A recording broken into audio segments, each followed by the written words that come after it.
Well, we're 10 days away from Kingdom Hearts 3 releasing in the United States. It's been a long and grueling wait, whether you say you've been waiting for 5 years or 13 years. But it's almost over. Like many other fans, I'm very excited and looking forward to seeing the Darkseeker saga of the series come to an end.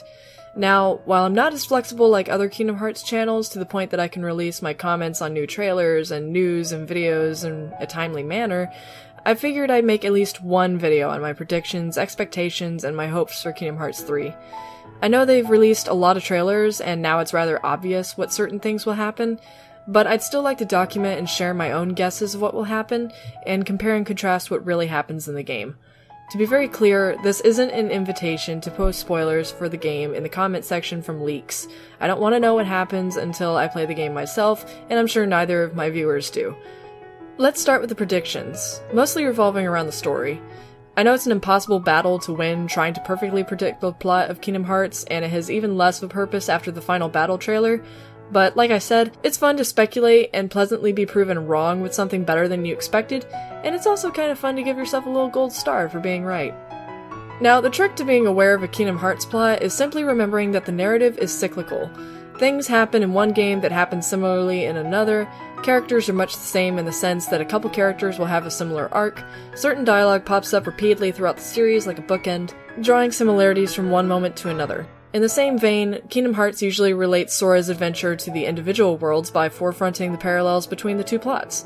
Another thing that helps is being familiar with Nomura's other works like certain Final Fantasy games. I rewatched the Toy Story movies a few days ago to get a feel of what sort of themes might be presented in the game. Before I did that, I was confused as to why Buzz is skeptical about Sora, Donald, and Goofy when he himself once thought he wasn't a toy and was a real space ranger. But then I realized that that was the entire point.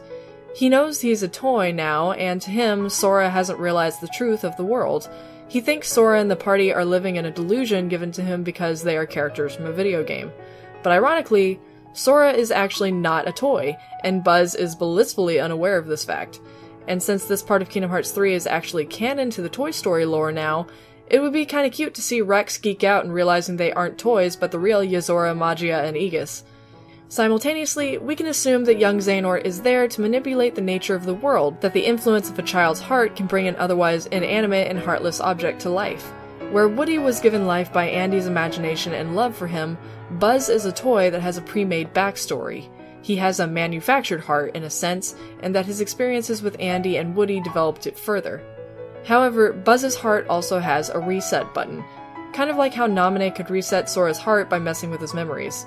What I'm getting at is that Xehanort could flip that demo button on Buzz's back and bring him to the darkness quite easily. In fact, while I was writing this script, a new Japanese trailer was released and showing Buzz attacking Woody, so this idea seems pretty plausible. As for why Xehanort is there, perhaps his schemes here relate back to bringing back Xion or the Riku replica, since the organization tends to see them as objects, synthetic people to mold to their will. As for Big Hero 6, it's pretty easy to go along with the idea after watching the movie that the Dark Baymax is the original Baymax that was lost in the dimension on the other side of the teleporter. This can be connected to Aqua's corruption being lost in the realm of darkness. This world also seems to be following along with elements from Coded, as we can see data blocks everywhere and the Riku replica is the villain. Perhaps the organization fused Data Riku's data with the new Riku replica in order to perfect him this time. We're also likely to see a lot of the theme of a lost loved one remaining alive by our memories inside of them, since Tadashi made the original Baymax and he had recordings of his creation inside of him. That same chip is also now inside of Hero's second Baymax, and the chip Hero made to turn Baymax into a combat robot is still inside the Dark Baymax. This will connect to Roxas somehow, and this is honestly one of the things I'm really looking forward to. For the Tangled world, I believe there is something pertaining to Naminé here. Consider that both Naminé and Rapunzel are damsels locked in a structure by a captor in order to use their power for themselves. This is also why Marluxia is the villain of that world. Terra Nort may also appear in this world, considering that Xehanort possessed Terra's body simply to be young again and live on to see the Keyblade War, kinda like Mother Gothel using Rapunzel's hair to be young forever. Kairi may also be referenced here as well, since she is a Princess of Heart and she never knew it once she was removed from her home like Rapunzel.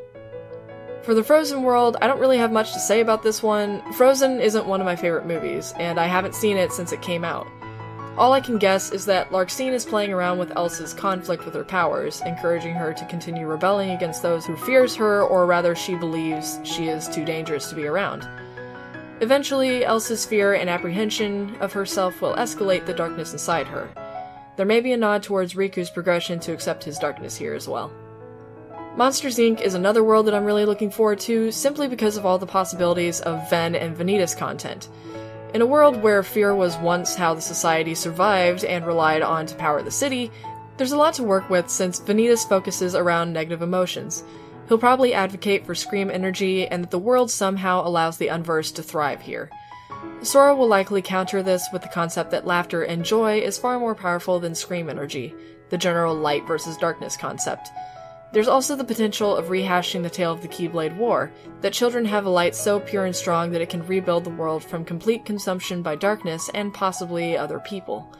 Sora's heart is very similar to a heart like that, especially since Ven is inside of his heart, and he is one of the children that saved the world after the Keyblade War.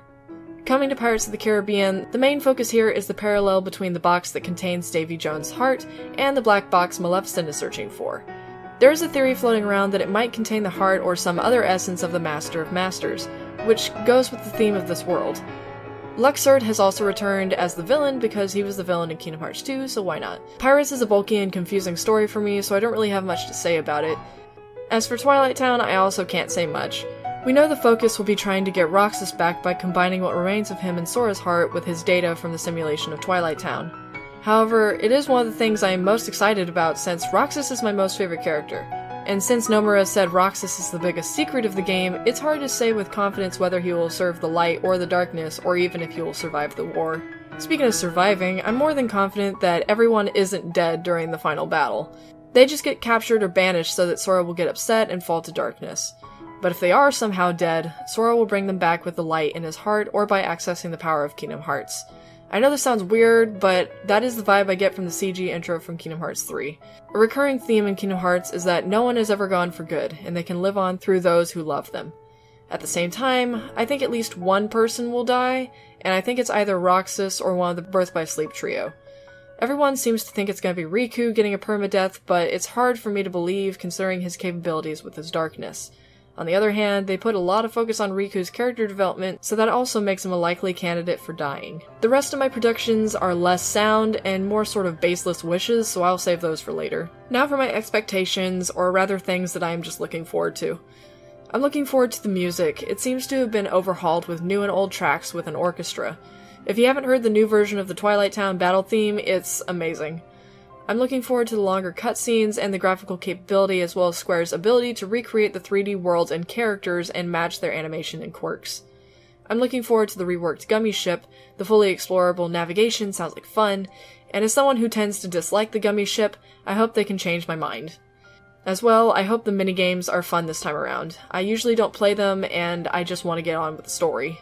I'm looking forward to the combat and what sort of combinations and strategies I can use with the Keyblade transformation.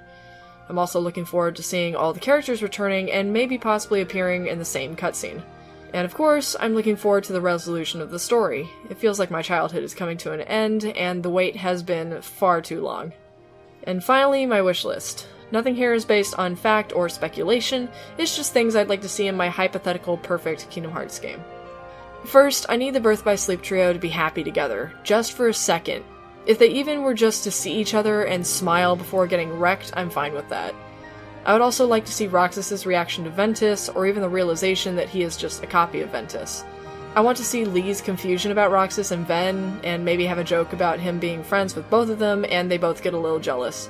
I need a scene between Riku and Terra, like after Terra is saved, and he sees how far Riku has come, and even surpassed him. I would like to see a shot of Sora and Vanitas with his mask off, and Sora's reaction to seeing a dark emo version of himself. I really hope that Roxas gets his own life, and that he can be happy in the end, and that he can live separately from Sora. And on a minor note, I hope Sephiroth returns as an optional boss, and I hope Cloud's development catches up to how he is represented in Dissidia NT, where he's not as bothered by Sephiroth, and he fully embraces how much he wants to protect his friends. So that's everything I wanted to say about Kingdom Hearts 3 for now. What sorts of things do you think are going to happen, and what are you looking forward to? I'll be vigilant in the comments section as usual, and I'll keep leaked spoilers out until the game releases. Most likely, I won't have another video until the 29th when I start streaming Kingdom Hearts 3, so I hope to see you guys there. Unless you're playing Kingdom Hearts 3 yourself, which please do that instead of watching me play it. I also have something else fun planned around that time, so hopefully everything works out. Until next time, I'll see you guys later.